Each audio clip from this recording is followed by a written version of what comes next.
All right, we are off and running. Hi, everyone. Welcome back to the final AltaSea Project Blue live chat of the spring. A huge shout out to all those that have made this series incredible and tuned in week in, week out. We really appreciate it. If this is your first time tuning in to one of our events, welcome, and we're glad you could join us. We'll be doing a Q&A conversation following their presentations, so please feel free to ask any questions you might have in the Q&A function or the chat below. As AltaSea's spring season of live chats and webinars comes to a close with the June 29th California Sea Grant webinar, we would like to once again thank the Port of Los Angeles as AltaSea's partner in making this live chat and webinar series possible. The Port's Harbor Department is a great supporter of many community activities like this series. Now, before I dive into everything and introduce our three guests, I have a couple housekeeping items. AltaSea is now taking applications for their summer research program for high schoolers. The high schoolers will be mentored by Holdfast Aquaculture co-founder, Dr. Nathan Churches, and with Oregon State University's Pacific Marine Energy Center graduate students. The student papers will be published on AltaSea's website and volunteer hours will be awarded, enhancing your college application packets. The program still has availability, so please go to altasea-project-blue.org, and under the Student Programs tab, you'll find the High School Research Mentorship Program application. Applications are due on June 8th, so be sure to apply soon. Now to our three guests. First, we have Birgit Leiden, who is the founder and CEO of the Ocean Opportunity Lab. She's a self-made entrepreneur who has worked to push sustainability, entrepreneurship, the next generation, and diversity across the maritime industry for almost 15 years. We also have Tor Østervold, who with his brother Klaus established ECOsubsea with the vision to address the problem of biofouling and to safely transform a pressing environmental problem into a business profit for ship owners and ports by making ships greener. Then finally we have Kristen Skoftelund, who is the Chief Commercial Officer and Legal Counsel of Beyonder. Kristen has more than 20 years experience in the oil and gas industry and now works for a high-tech startup company with green ambitions. Again, if you have any questions for the panelists during their presentations, please feel free to ask them in the Q&A function or chat below. We'll be trying to get to as many as we can at the end of the hour. Thank you all for joining us. I'm sorry if I mispronounced your name. With that, Birgit, the floor is yours. Thank you so much. And I will just now share my screen and I will start my presentation with a video to tell you a little bit more about the Ocean Opportunity Lab and our work.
So 2 years ago, I founded the Ocean Opportunity Lab after spending 1.5 decades to help support the next generation within the maritime and ocean industries. We realize, and I think all in the next generation really see, that climate change and pollutions are affecting our world and also our oceans greatly. And we are at this point of time where we need to extract more resources and pull more energy and nutrition out from the ocean at the same time as the oceans and the life in the ocean is really struggling. We also see that there is a huge unleashed power of innovation within the ocean industry, where change makers don't find each other and huge potential is being lost. Our mission is to empower generation cleanup. We see that we have now a growing generation of young climate activists, and we believe that converting as many as possible of today's climate activists into using this engagement and commitment in their careers and becoming business activists is really the way forward when it comes to supporting the evolution of emission and waste-free ocean industries. So we wish to optimize the next generation's ability and interest in creating and leading the change that we need. Today, we don't have a level playing field. We see that the big corporates and organizations, they have power, they have global network, they have alliances, resources, and all of these benefits that enables them to work efficiently. But what about the grassroots players, the startups, the change makers, the small innovators? We identified that there is a huge gap, and that is the access to existing resources for entrepreneurs and change makers. So we see that the people working on the grassroots and the new generation and the new creators and minds coming in, they often experience a lack of access to structures and resources that actually exist and are there to support them, but being in very separate worlds, they can't find each other. We also see a lack of connectivity between the change makers that are working on the same challenges and solutions in different communities, regions, countries, and parts of the world. So we wanted to look at how we could create a transparent map and a network of ocean and energy innovators that can enable everyone to find and share and connect with the optimal resources, and as well as sharing their own resources, and thus accelerating and empowering the generation cleanup and the speed of sustainable innovation. And we thought, what if today's problem solvers could spend most of their time building solutions rather than running around in a blind chase for existing and available resources? Our goal is not to help cut emissions by 40% or 50%. We believe that our industries working with and in the ocean needs to be completely emission-free and waste-free, and that we need new business models that are built to regenerate life and resources in the ocean. And we aim then to connect the change makers with clusters and corporations around the world who share their purpose and making the sustainable impact within our industries. We have built an ecosystem made of humans, different cities and regions, and also a couple of digital platforms. So I thought I wanted to show you these. And we have built this ecosystem inspired by how nature builds its coral reefs and kelp forests, where you see that you have these reefs that contains all of the type of protection and nutrition that the small fishies and the small vulnerable species needs while growing, becoming strong and robust, and then being able to go and deep dive into the big open ocean. So today we have a global community, which already now, it was when I set up the presentation, represented with partners from across 20 countries. Now we are reaching 25 different countries around the world. And we have a community that consists of individual startups, incubators, clusters, universities, corporates, and partners such as ECOsubsea at the Port of LA. And then we have developed a concept with reusing and redesigning old existing boats. So we have created the world's first floating lab for entrepreneurs, and we are sharing and building this chain of floating collaboration spaces moving forward for the change makers globally to meet and innovate and work together in a different way on the water.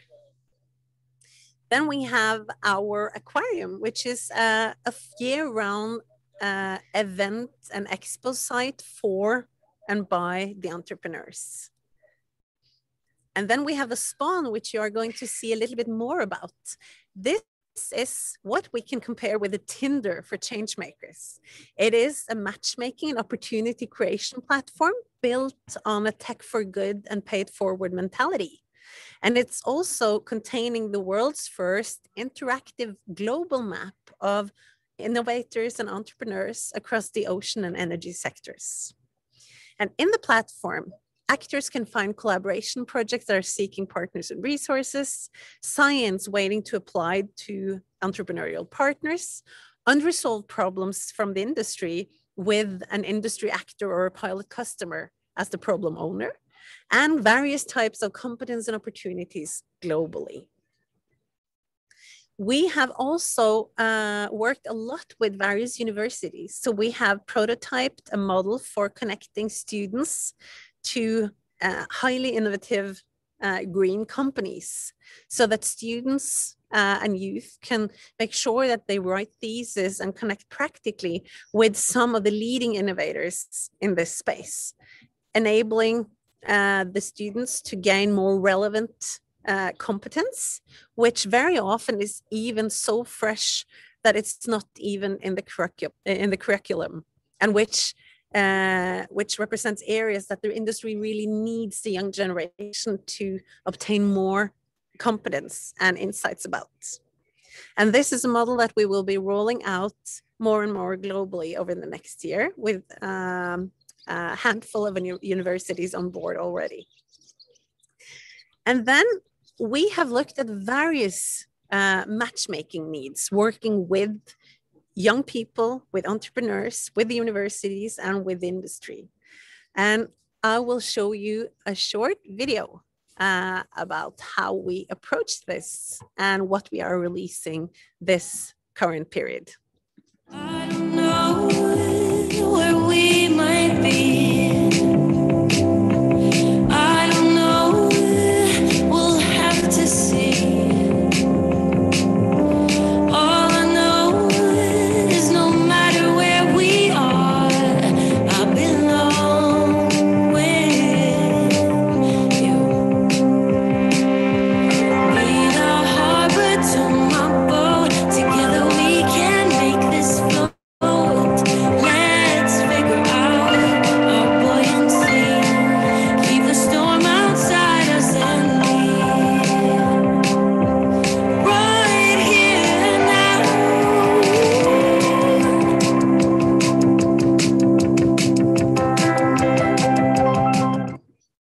So we are running this global campaign starting this month to get on the map.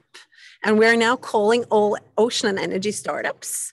And when we work with startups and entrepreneurs, we don't discriminate. So we also have a strong focus on attracting also today's students and youth that may have an idea that can later on become a startup.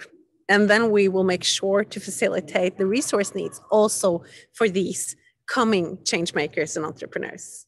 So we are now onboarding a lot of amazing actors and partners. And I have two of our partners with us today who represent growth companies with amazing entrepreneurial stories behind them from the Norwegian market, from various corners of Norway.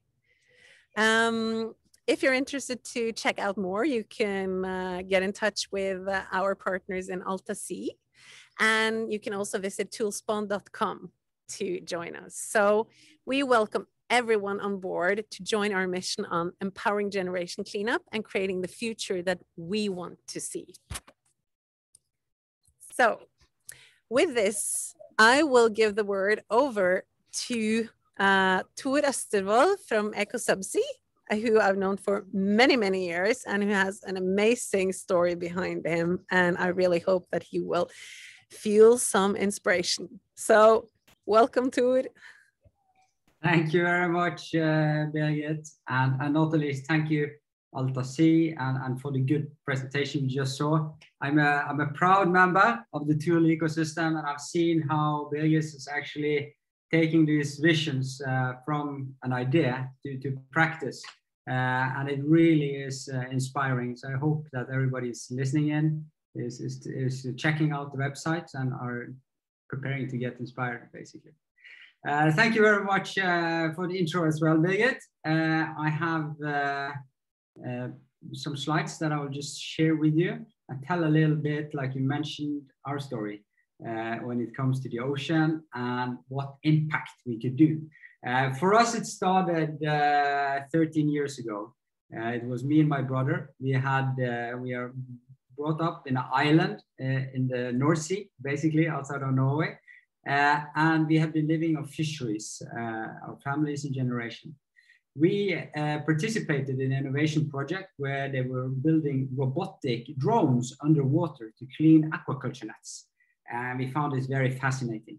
And then we got this idea that wouldn't it be possible to actually deal with the issue of biofouling, and I'll elaborate a little bit more about what that really is in a second, in a sustainable way to protect biodiversity and also do something about the emission that comes from ships.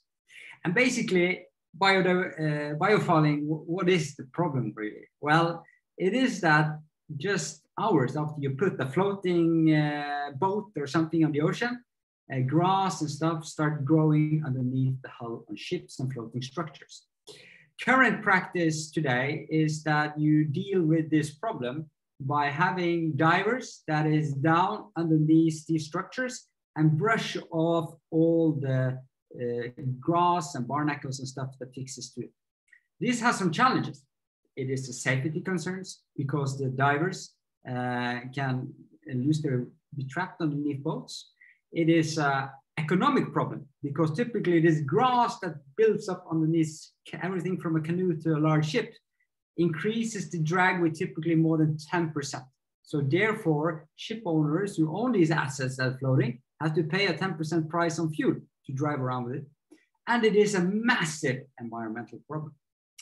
David Attenborough, he said that biodiversity collapse is the single biggest threat to the humankind. And it's quite interesting because we don't always think about this, right? We've heard about carbon, we've heard about NOx and SOx, but biodiversity collapse, what is that really? Well, basically, it is that nature is a thin balance and a chain. If you start taking away chains like the coral reef that Birgit was talking about or others, soon you are damaging the food chain for living species. Wouldn't it be strange, and I put maybe a little bit of an awkward example on the screen now, if you would take a ship to the North Pole, fill it up with polar bears, and then drive to the South Pole where there are only living penguins. You see they're living on each part of the world. Wouldn't it be strange if you would take this ship to the North Pole, ship the polar bears to the penguins, and they would feast? They would damage all the penguins, and very soon these penguins would disappear. Well, this is happening every day, but we can see it. It's happening in our oceans. With our vessels, it is not only grass that sticks to them, but it is also local species from Norway hitchhiking, being released in the port of LA, where these species can cause massive danger. This has been there for centuries, but this problem has escalated after 2008, because then you took out the poisonous ingredients in coating that actually prohibited this from happening. This was solved in the shipping industry, that we transported these species through tanks inside ships. But in New Zealand now, for example, it turns out that 3% of introduced new species, that is a damage to the biodiversity, comes through closed tanks, where 69% is hitchhiking through the fouling on vessels. And this is what we have been working on for 13 years. So instead of doing it like this, where you have unsafe work, where you have pollutive actions in the ports, we've developed a robotic solution that is mobile. We put it in an 18-meter long trailer. It is happening in a way that when a large ship, like for example here, a cruise ship comes to the terminal, we lower a robot into the water and it goes back and forth, taking off all the biofouling from the ship's hull while it's doing loading and discharging. But the magic is that it sends all these species up to shore for filtration in this wagon. And in Southampton, we typically collect 50 to 1,000 kilos of this grass and crabs and organisms, and then we deliver it to Veolia, where they would make biogas production out of it all. For now, we have served more than 1,000 ships, together with collaborating ports in the Northern Europe. We have contributed to saving more than 3 million tons of CO2, but we have much bigger ambition. These days we are planning to expand. One of the very interesting parts of the world is of course North America and LA. What we hope is to get more and more port champions on the team and go together, like Thule is a great example of, and join forces to actually do something about this major threat to the ocean and to the humankind. But imagine if you were not only cleaning hundreds of ships, but you were cleaning 10,000 a year. That would mean that these vessels would save, without that much friction over the ocean, and save north of 50 million tons of CO2. And that constitutes to all Norwegian CO2 emissions in a year. And not only that, if you also are keeping them vessels free of friction, they're saving 10% of CO2, and you're stopping a major hitchhike of non-native species that is happening over our oceans today. So with that, I will thank you so much for listening in. Please feel free to put in questions here for Birgit, myself, and Kristin, and hand over the floor to learn more about Kristin's exciting solution for sustainability. Over to you, Kristin. Thank you. Thank you so much, Tor, and also thank you, Birgit, and thanks to Alta-Sea for having the opportunity to present Beyonder to you. So I will now share my screen, and I hope my voice is not bad. I've heard that it's a little bit electric or something today, so I hope you can hear me. Electric fits a little bit with what we are doing. So we are Beyonder, and we develop energy storage solutions for industrial use. So we are developing a new type of a hybrid battery, and we want to do it in a sustainable way. So our vision is to sustainability and beyond. So there are problems with the way batteries are used today, and this is something that we really want to do something about. So who are we? So we are a Norwegian high-tech company. We were established in 2016, and basically we have developed our own technology, our own battery technology, and it's based on forest residues, this battery technology. We have patented it. Today we have a team of 50 employees. We will go up to 100 during 2021. We have now started to produce our prototype battery cells. So we are very proud and very happy about that. Actually, I don't know if we even are a startup anymore. I think we are starting to become a scale-up, which is a little bit scary, but also quite fun. I've been with the company a little bit more than a year now, and we have done so much during this year. We have been out in the market with our solutions. The market feedback is really good so far, showing that actually the market appreciates our way of using batteries in a sustainable way. We are not using cobalt or nickel in our batteries. and we are producing it for a specific application. And this is something that the market is looking for. So we are very happy about that. And clearly we have global ambitions. The market for battery and energy storage is not massive in Norway. Elsewhere in the world, it is really, really booming. So this is a little bit of a complicated slide. Basically what you see in almost in the middle, beyond the battery cells, is basically the product we are producing. It's not a smartwatch. I know it looks like that, at least that's what I think. This is a battery cell for industrial use. The size of it would be like E4 paper wrapped in two. That's basically the size of it. And these battery cells, they have very high power. So these are not battery cells put in a car. It's not for AV. It's more for mills. It's for charging heavy vehicles. It's to support the grid. It can also be used in the maritime sector, both on vessels and also for charging vessels. For industrial applications, think about harbors that need to be electrified. There, this fits very, very nicely. So the key differentiator that we have is that actually we are using Norwegian sawdust into the batteries. So we have created a solution where we take the sawdust, which is a waste material from the forestry industry in Norway. We transform that into activated carbon that goes into the batteries, gives these batteries extreme powers. So it's really quite a cool and new way of doing things. Trying to explain the technology a little bit. If you think of a bottle, when you try to pour from a bottle, you can pour for quite long, but it's quite little that comes out. These are the type of called the lithium-ion batteries, and this is what you will have in your car. And you can drive for long. And the focus when you produce these batteries is the long range, that you can drive for very long before you charge.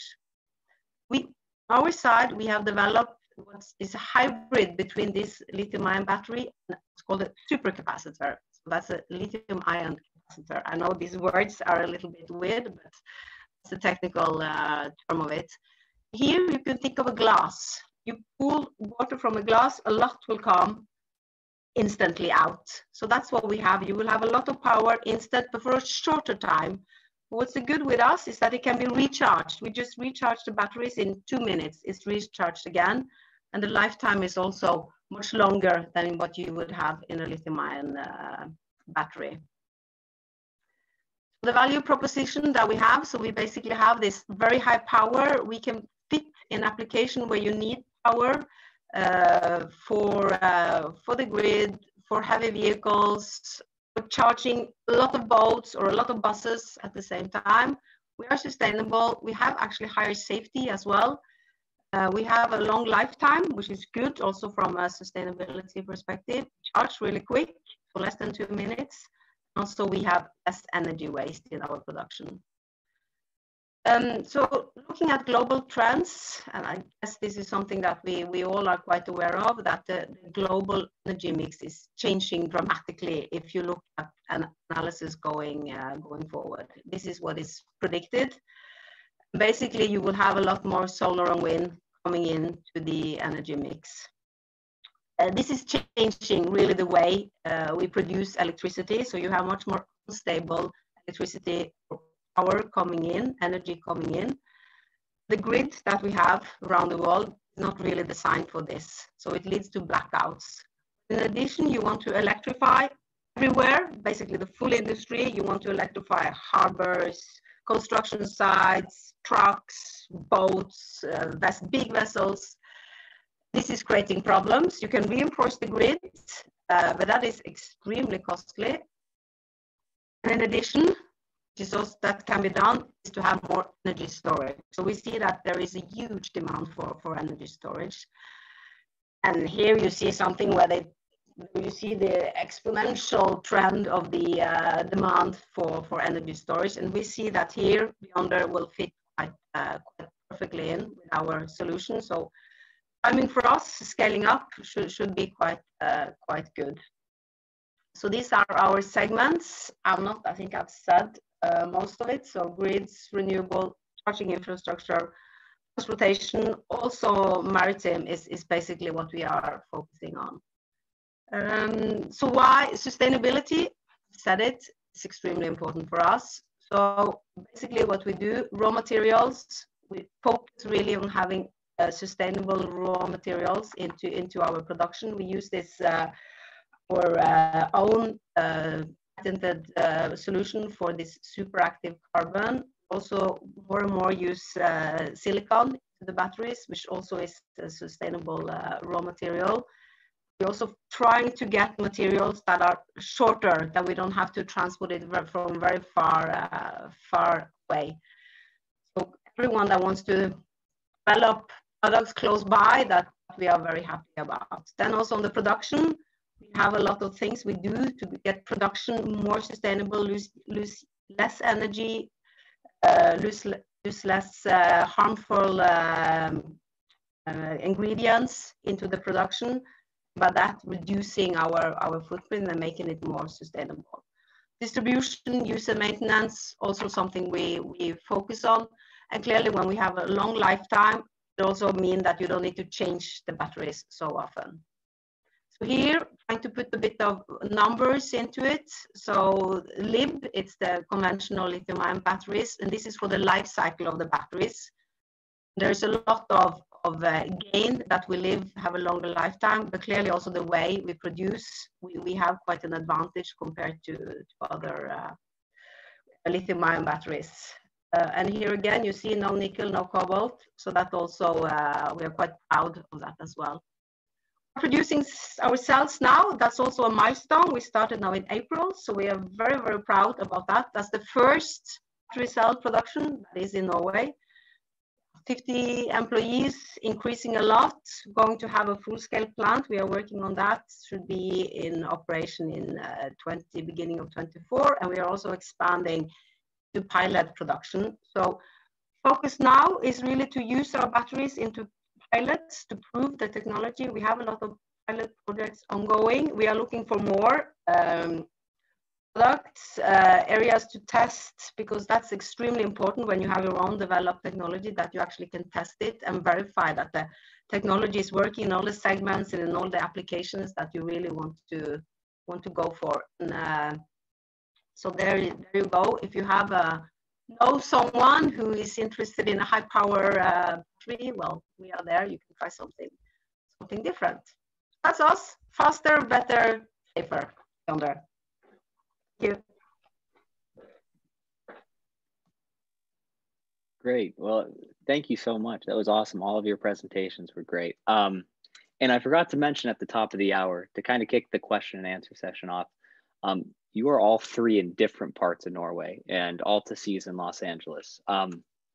So can you guys speak on why these types of partnership with people from across the world is so important to the success of all of the efforts? I think I can start a bit at least. What we have seen is that, I mean, these huge problems in the world that we are working on tackling, they are not, local issues. They are, very much the same problems worldwide. So connecting change makers that works on the same issues, but in different societies, small cities, big cities, America, Europe, etc. That's so vital, because it might be that the perfect match for Kristin's solution exists somewhere on the west coast of the US. And it may be that the perfect complementary solution that connects with Tor and ECOsubsea solution is somewhere in India, and then connecting the change makers, then you can actually enable both of them to deliver solutions together, accelerate faster, and draw on each other's resources, innovation, brain power, etc. So, and I think that we see the generation that is growing up today is a much more collaborative-minded generation, because we have the same. I mean, we all will face the consequences by the lack of succeeding with green and clean solutions. Yeah, and if I can elaborate on that, Birgit, I totally agree. And I think we see the strongest example this last 14 months with COVID, right? That it just shows us so clearly that we are living on the same planet. We are all the same worth. And we have, sometimes we get bigger challenges that affects everybody and no one can be in the solution of it. And I find it also encouraging looking at the sustainability challenges we're having. When you're looking at COVID and how extremely fast we have been able to collaborate cross borders, cross cultures to come up with vaccines that is efficient in just 1 year that would in normal world take years. I think we have totally agreeing with Birgit that we have in front of us the world's biggest challenge ever. But we also have the most connected world ever. And therefore, I think in very big extent, we have the biggest opportunities ever if we collaborate and have initiatives that brings entrepreneurs, companies, societies, universities, etc. together on that. Maybe I can share an example of this, how crucial it is. Because for us in Beyonder, what we started on was trying to get projects locally.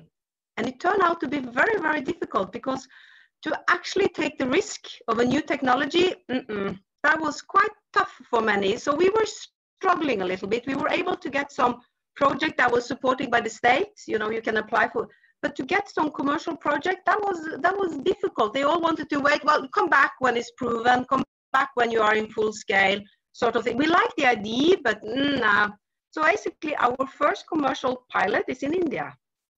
And there, what we found there was an Indian mining company, and they've been looking throughout all different technologies to find something that fits for them because they want to electrify their big dumpers and all the mining vehicles that they have, which are huge, big vehicles. And they've been looking for something with more or less the properties that we have. So for us, it was a little bit of a coincidence, and because they went to their embassy and they went to the politicians and discussed that. So it was the Indian embassy who actually found us. So that was a different way of connecting. But for us, it was like a given because now we actually have a pilot, a commercial pilot, and then things start, you know, happening. So to get those connections is just crucial for companies in a startup phase. So someone daring to do it and finding the right partner, and it's not easy. Not easy at all. So you mentioned your first pilots and pilot programs in India. How many countries are your respective organizations and startups in? For us, we are only in Norway. We have now a partner in India who is buying our so when we are producing, it goes to India and they are then putting it into, well, developing it further and putting it into their mining trucks. But we don't have anyone on sites. So basically this is having to trust that this is the right partner that we have. So far it's been very good and very positive.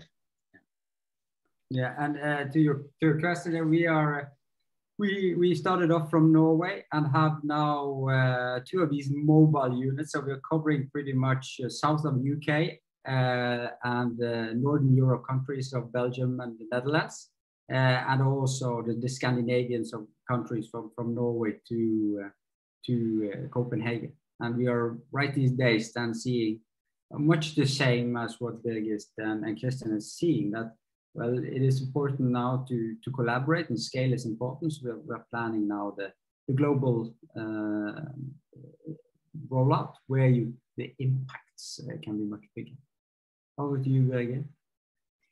Yeah, and of course we are slightly different since we are building like a global partner community.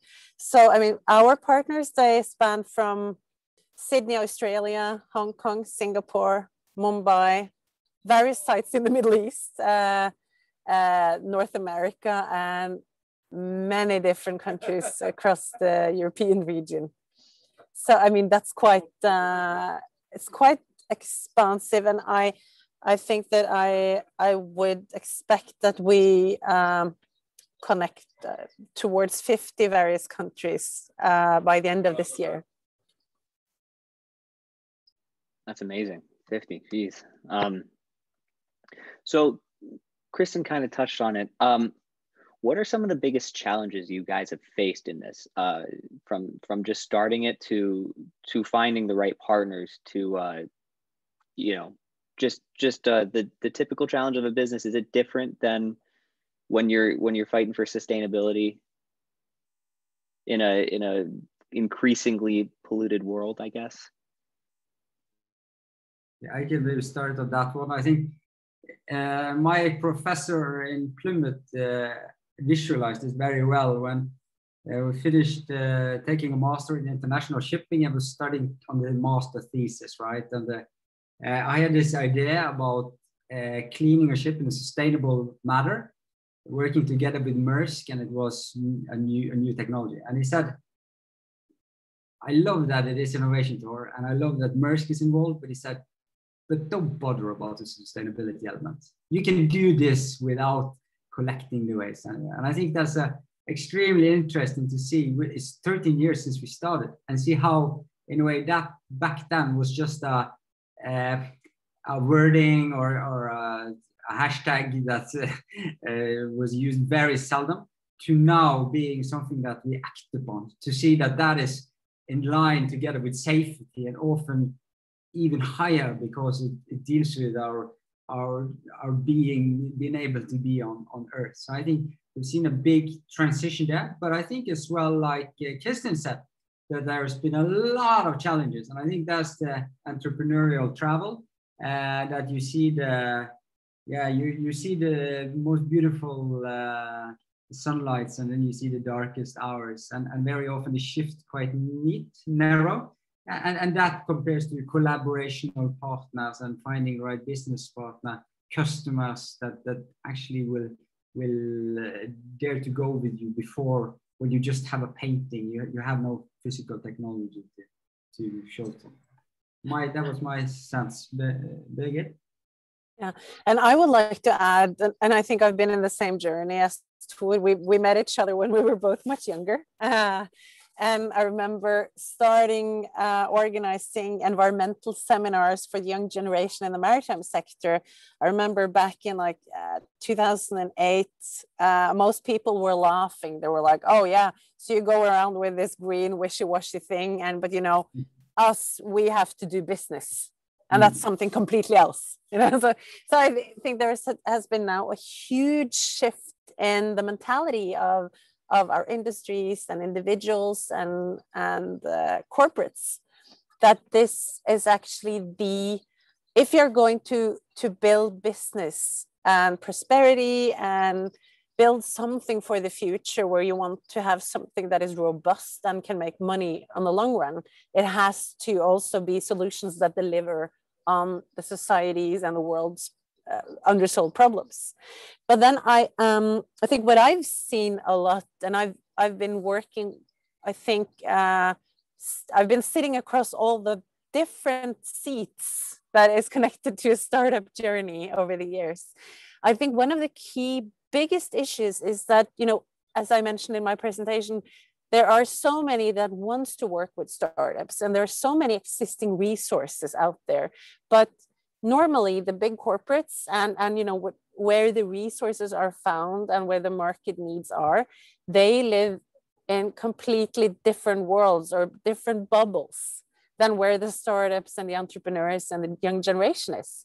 So I think one of the key issues is also to break down those silos and kind of crush those walls and figure out new ways of interconnecting the big players and the small players to create these power couples, basically.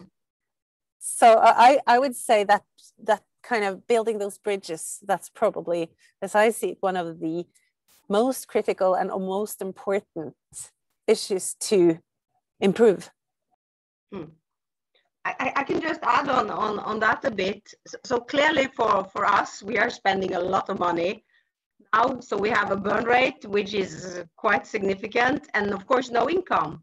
So the time to market is so crucial. So we don't really have time for much, but everything takes time. That's really the thing. And the big risk, even though you have a great product, there is a risk. If you don't get to market, well, it doesn't work. So that's the balance you have to find, and that is, I find, quite challenging. And to find the right partner who believes in you and can sort of somehow finance you, that is clearly very, very important. Because financing, I say that's the number one risk, that you don't get the finance. So that's one of the good things of doing green tech and doing something sustainable right now, is that there is a lot of capital going into that, at least in this part of the world, and I'm sure it's the same in the US as well. So that's the good thing. But of course they are selective, and you need to have still a good product that the market wants. So you have to be able to sell the market and find those customers that are willing to pay maybe a little bit more for this. And that is sometimes quite challenging. And if we could get the big corporates to also see it, of course, then you have something that can really, really make us all coming into a very good and bright future. So good point with the corporates. Got it. So these two are for Tor. We had specifically about the technology involved from a deal. How are you capturing when vessels approach the ports for the cleaning, or do you have a specific list of participating ships which you are contracted to work on? Yeah, we collaborate with many ship owners that comes from here and there around the world. One of the examples is Carnival, who is coming out from the US. And that is then basically relations that we are building then cross borders with their team in the UK and with the US. And then we are planning maintenance schemes for their vessels. And then we are planning so that we can do, for example, inspections that we can do globally today. And we are doing them following up with the clean and capture of the non-native species and biofouling in the ports where we are operating. So basically, the defining thing about shipping, even though it's global, is that vessels are trading in relatively quite few ports. So if you cover one beat, you can start actually serving them and serving more of their vessels as you grow the networks. And so another question we received about it was from Carl, who asked, how does your system address the capture of copper from the hull paint as you clean the hull? Yeah, that's a good question. We've actually hidden the secret sauce in our logo. So we're actually, instead of fighting nature, because clean and capture has been sold by the US Navy, for example, since the 60s. It's a real hard nut. We've tried to collaborate with nature and use the principle of vacuum and hydrodynamics. So basically, there are two important issues here. The one is that we don't take off the coating and the copper like you did with traditional cleanings, because when we are cleaning, it's more like shaving. So you leave the skin in good condition, but it are tough on the beard. But then we continuously use the vacuum. So it's more like a vacuum cleaner that constantly sends up all the waste up to shore where it's filtrated out. So this is a continuous process while we are doing the cleaning operation. It takes a 12-hour time while they're in port. Got it. So this is for Kristen. I was wondering, so you mentioned the two different types of batteries with the water analogy, which was really helpful. So in the future, will the batteries you guys are producing or working on be able to power things that were from the like electric cars, which are having a huge moment right now with Tesla, Fisker, Ford jumping in the game? Everyone's trying to get their electric car. Will they be able to have that much power? Well, what we are looking at, because we will not be able to give the long range, because that's really what you want in an electric car. But what we are looking at, and which is actually the concept with those mining trucks, and we are looking at some other concept, is to do the combination, where you combine those lithium-ion batteries with our batteries, and ours are used then for startup and acceleration. So we call it, of course, the turbo. So then you can do it, and what will happen then is that the battery pack becomes smaller and lighter. and also you charge easier because our batteries charge very quickly, and then you can also charge the other batteries. So there are some advantages there that we are really looking at, but that's the combination. To put this alone in a car, you will have to, you can do it for a bus that, for instance, is in a city bus, where you go on, you have fixed stops on your route, because then you can charge at the route. You can maybe go for 10 minutes and then you charge, something like that. But you can't go for hours as you want to do with your Tesla. But the combination, I think, can be pretty cool. But Kristin, what could we have seen in Texas when Texas had that huge power breakdown because of the lack of capacity on the grid? How would Beyonders storage and technologies have been able to help a society that is really moving towards the edge of the capacity on the current grid? Yeah, so then the batteries can take those huge peaks and store it.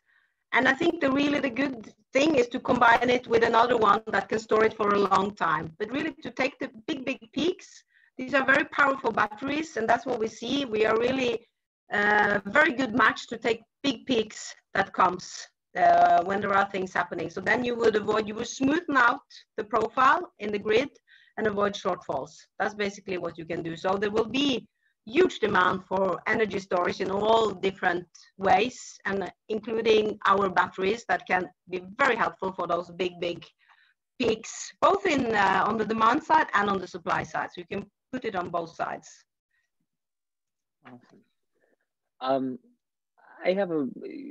We've been kind of talking about how there's big momentum behind this movement, all of the movement of just sustainability in general. And one of the things Altasea prides itself on is just, inspiring the next generation to live greener, because we only got this one Earth. So what do you say? What advice would you give to high schoolers or college students who heard what you guys were saying, are inspired, want to get involved? I would really say that I think that the key for the new generation coming into work life and building a career, or even maybe in the future building their own company, is really to find their purpose and to really find this thing that, what is it that makes you so passionate that you really want to go all in? And which kind of change is it that you would like to help improving in our society and planet? And I think it's never too early. We have had our youngest intern from San Francisco. She is 18 years old, and she is a climate activist working with Fridays for the Future, etc. She's been spending now the past 6 months as a junior intern in our organization.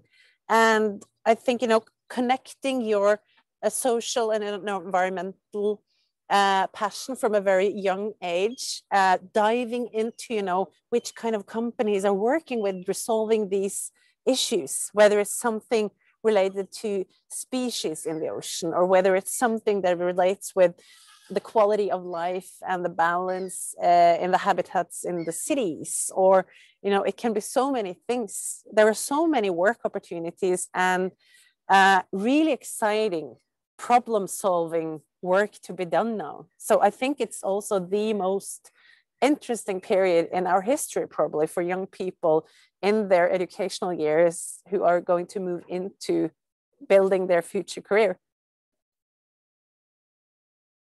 And I can maybe also reply to that. I very much agree with Birgit. And I think one thing that I think is fascinating looking back is that, well, when I was born, I mean, there wasn't a working internet, there was the Facebook, there was the Google. The opportunities today are so vast. The tools today are so vast. And I believe strongly in connecting your passion to do something about the biggest problem we have, combining that with looking at the opportunity, recognizing all the challenges, but looking at the opportunity this creates, and then find what you can be good at. What is your talent? What is your passion, or what is your practical interest, field of interest, where you can go in and start learning and knock on with that, dig into it, use the new tools that the world has, take education within this field, and then be always open of opportunities, either to join opportunities that you're seeing going to making a more sustainable future, or to take the leap yourself and actually do that. Kristen. Yeah, I completely agree. And I think really not to neglect the social and the social skills of it, to actually be curious, to talk to people, to talk to network, to be out there and search a little bit what's going on. And then really everyone can make a change. That's it sounds stupid, but actually you can. And together we can be very, very strong. And also be curious, ask the question, think about circular economy principles in everything you do. Can we create a different business out of this waste product? Can we do something new? Can we try to be innovative? And then it becomes so interesting, and you will find other people thinking same things, so you can get new ideas. And that's really how we can change things. So there is great opportunities, and it's happening all over the world. So and with those young ones today, it's can be a lot of interesting ask, and of course challenging as well. But it's just to go out there, find it. Thank you for the advice. Okay, I warned you about this question, but we always get it. Ryan has watched every live chat, I think, and he always asks the same question. What's your favorite ocean? These are the hard-hitting questions that people tune into these webinars for. I would have to say, having been around the world, I still think that kind of the Arctic oceans, both up in Svalbard and the northern parts of Norway, they're cold but amazing, and such colors and you know, areas that are so pristine. So I would have to go with that for me. Yeah, I think we started as just 13 years old. We were doing fishing or blue whiting in the Atlantic, and I remember going north to Iceland with this fish, and it was 30-meter waves, and that just that in a way, it made you so big respect for the powers and the forces and the balance in the ocean. But I would also add the North Sea, where we have been for generations living off fisheries in balance. And I think that's something I'm enormously proud of. My father, they fished all the herring and it disappeared. But how now over the years since the 60s, we learned that the ocean needs to harvest and sow. We need to treat nature in balance. You cannot just fish, and you cannot just do one or the other thing. You need to keep it in balance. So that would be my two water parks. I wish I could come with something very exotic now, something far away from Norway, but we knew this question was coming, so I was thinking about it, and it's the North Sea for me as well. And really, basically the Gulf Stream going up there in the sea, making it possible to be here. I'm a diver, and diving in these oceans is just amazing. So it will have to be the North Sea. Well, you guys all get the award for most thought out and newest answers. We usually just get the Pacific. I don't think we've had the Arctic. I don't think we've had North Sea. So you guys win. And in the final one of the year too. Final question, just to end on a positive note. What inspires you to do this, and what do you see in your work that keeps you from waking up in the morning, excited to go to work? I think for me, I've always had, from quite a young age, I always had this naive idea that I could be part of like changing the world. And that's actually what's making me tick, and the knowledge that there are now so many others who wish to do the same. So I think that this, the power of 1 + 1 + 1 + 1, us as individuals working together to create the future that we want to live in and that we want to bring to our children and grandchildren. That's, I think, my core inspiration. And also seeing how much that has happened over the past few years, because there is such a change now. And that's so inspirational, and really feels, it feels that it really makes it worthwhile working those long days and having all the worries and the hard work. And yeah, I agree with you, Birgit. It's when I'm putting on the socks in the morning, it is basically with as an optimist, because I feel that I'm very lucky to be able to participate in a project that's bigger than myself, much bigger, and can contribute on a big team. And I'm thinking ECOsubsea, but I also think the bigger communities like Tool and other collaboration partners in actually working every day to try to make this planet that we're living on a little bit better states than when we came. And the second thing I feel is very motivating is to in a way reckoning the respect we have for our parents and earlier generation of all the hard work they put down, and also recognizing our future generation and being able to in a way respect our predecessors with the technologies they started developing and try to use that to participate in making a bigger future for the coming generation. Kristin? Yeah, it's, to me, all the untapped opportunities that are there, and we are just scratching the surface, and it's so enormous, the potential for the things that we are doing for our batteries, for the world. And I think that's really interesting and really makes me get up in the morning and want to be part of it and really want to do good. And it's like when you start something and trying to seeing really the results of what we are doing, I think that's amazing. That really triggers me and want me to do more and get more results. Awesome. Well, thank you guys for joining us again. We are out of time, but I just wanted to say thanks again. This recording will be up on our website shortly.